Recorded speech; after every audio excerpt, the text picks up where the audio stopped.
Assalomu alaykum, hurmatli qarindoshlar. Yaqinda Uyg'ur jamiyatida shu payg'ambar alayhisolamning hadislarini inkor qilgan kishilar chiqib o'tdi. Bular deydiki, bu payg'ambar alayhisolamning hadislari, payg'ambar alayhisolam o'lib ketib 200 yildan keyin ma'lum shaxslar tarafidan yozib chiqilgan rivoyatdan iborat.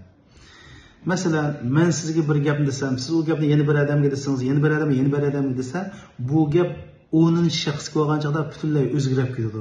Hadisning mushundan iborat, rivoyatdan iborat deb bildirmoqda. Xo'sh. Undaqda biz payg'ambar alayhisolamning zamonida hadis qanday saqlangan, qanday umumlashtirilgan bu voqelik haqida azroq to'xtalmoqchi. Shunda bo'lganda bu masala texim aniq, texim ochiq aydınlaşır. Hammamiz bilgandek payg'ambar alayhisolam o'qish yezish nihoyatda kamchil va nodir bo'lgan bir jamiyatda payg'ambar qilib avatilgan. Masalan, Bakr ibn Voilda shunda bir cho'ng qabilada bir o'qish yezishni bilgan odam yo'q edi. Diniy va tijoriy markaz hisoblangan Makkada faqat 17 odam o'qish yezishni biladi. Madinaning ahvoli shunga o'xshab keldi. Undaqda u zamondagi kishilar ilm ma'rifatni qanday saqlab qolgan va qanday umumlashtirgan desak, u zamondagi kishilar ilm ma'rifatni saqlab qolish va yetkazishda yodlashga va og'zoki yetkazishga tayinib turib, bu ishning huddisidan chiqqan. Chunki u zamondagi sahobalarning hayotida ularning zihniy kuchini xo'rtadigan va ularning diqqatini chachadigan hozirgidek zo'r miqdordagi uchur va turli omillar ularning hayotida yo'q edi qarindoshlar. Ular Qur'on yodlash, hadis yodlash va arablarning she'rlarini yodlash bilan mashg'ul edi. Ular yezish o'qishni bilmaganlikdan, yodlashga tayanganlikdan ularning yodlash qobiliyati favqulodda taraqqiy qilgan. Yana bir tarafdan u zamonda yezish qurollari ham nodir ham qulaysiz edi. Vahiy katiblardan Zayd ibn Sabit radhiyallohu anhu shunday deydi. Abu Bakrning buyrug'i bilan men Qur'onni to'plashga buyurildim deydi. Qur'onni to'plash jarayonida men Qur'oni Karimni tosh parchalaridan, xo'mi daraxtining qo'zoqlaridan va sahobalarning ig'zidan to'pladim deydi. Biz buningdan o zamonda qalam qog'ozlarninki nihoyatda kamchilik ekanligi, nima deb sahobalarninki butun hadisning hammasini to'liq yozmaganligini tushuna olamiz. Yana bir masalani eskartib qo'yay qarindoshlar.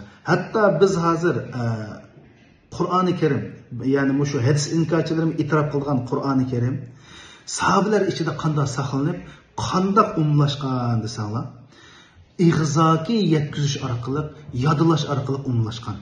Chunki o zamonda Qur'on o'rganaman degan har bir kishiningki bir nusxadan Qur'on o'qib o'qish imkoniyati asla yo'q edi. Sahobalar bir oyat, bir so'rda ixtilof qilishib qolsa, murojaat qilsa unda bir nusxa Qur'on to'planib yozib qo'yildi. Qolgan hammasi yodlash va ig'zoki yetkazish orqali sahobalar va sahobalarning ballar ichida umumlashgan qarindoshlarimiz. Undaqda payg'ambar alayhisolamning zamonida hadis faqat xotirlanib yozilmaganmi? Hadis inkorchilari iddio qilgandek payg'ambar alayhisolamning hadislari payg'ambar alayhisolam o'lib ketib 200 yildan keyin ma'lum shaxslar tarafidan yozilganmi? Bu haqda donliq hadisshunos Podshoh Faysal mukofotiga erishgan Muhammad Mustafa al-Azami degan kishi mundaq deydi. U kishi o'zininki payg'ambar alayhisolamninki hadislarining to'planishi, ratlanishi va xotirlanish tadqiqot degan kitobida 52 sahobaning payg'ambar alayhisolamning hadislari payg'ambar alayhisolamning og'zidan yozganligini qayd qilgan. Masalan, Abu Bakr radhiyallohu anhu, Umar radhiyallohu anhu, Jabir radhiyallohu anhu, Sa'd ibn Ubada radhiyallohu anhu, Ali radhiyallohu anhu, Anas ibn Malik radhiyallohu anhu, Abu Hurayra radhiyallohu anhu va Abdullah ibn Umar ibn As radhiyallohu anhu qatorliq mushunday 52 sahobaninki hadisni yozib qoldirganligi haqida bayon qilgan. Hatto Abdullah ibn Umar ibn As radhiyallohu anhuninki As-Sahifatu Sadiqa ishonchlik hadislar to'plami degan to'plamninki hozirmi mush zamonimizda kitob qilib besildi qarindoshlarimiz. Abdullah ibn Abbas radıyallahu anh shunday deydi, men hadislarni payg'ambar alayhisolamning og'zidan chiqqan hamon yozatdim. Bir kuni sahobalar kelib, sen hammani bu payg'ambar alayhisolamning hadisini hammani yozyapsa, payg'ambar alayhisolam degan bir inson, ba'zi xafalab qoldi, ba'zi ochchiq qoldi, buni hammani yozsang qanday bo'ladi dedi. Men payg'ambar alayhisolamni qashig'i berib, mushkada mushna bo'ldi desam, Alloh bilan qasamki, meni ig'zimdan haqdan boshqa narsa chiqmaydi, yozdi dedi. Demak, yozgan qarindoshlar. Abu Hurayra radıyallahu anh shunday deydi, men sahobalar ichida hadisni eng ko'p bildig'ini, lekin men hammani yozmaydim, Abdullah ibn Umar ibn Az yozatdi deydi.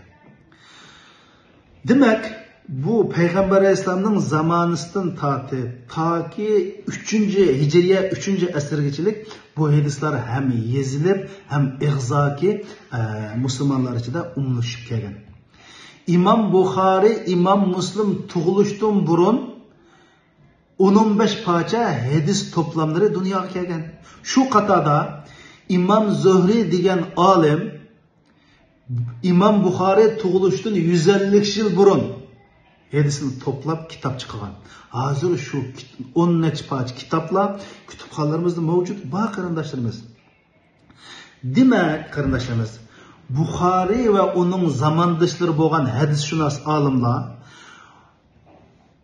bu burunqilar to'plab, ratlab, yezib va og'zoga yetkazgan hadislarni ratlab, boplashtirib, tahqiqlab, dalillab va shu hadisni naql qilgan kishilarning tarjimahlarini tadqiq qilib, bu ilmni texmi mukammal takomil qilgan.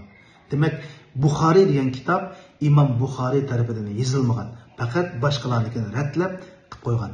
Demak, Buxari degan kim u desa, payg'ambar alayhisolamning zamonisida boshlangan bu hadis ratlash, hadisni yozish harakatidagi uzun bir zanjirning bir halqasidan iborat.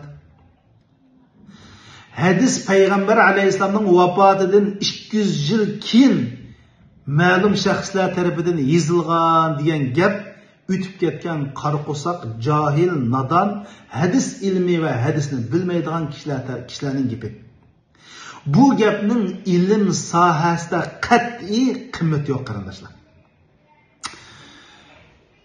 Musulmonlar Qur'on qanday muhim bo'lsa, hadisning muhimligini bilganlikdan bu hadisni saqlab qilish yo'lida islom tarixidagi 1-asr, 2-asr, 3-asrdagi gigant olimlar hadisni saqlab qolish uchun 80 tarmoq fandan tarkib topgan hadisshunoslik ilmini musulmonlarga oltin taqsim taqdim qilgan.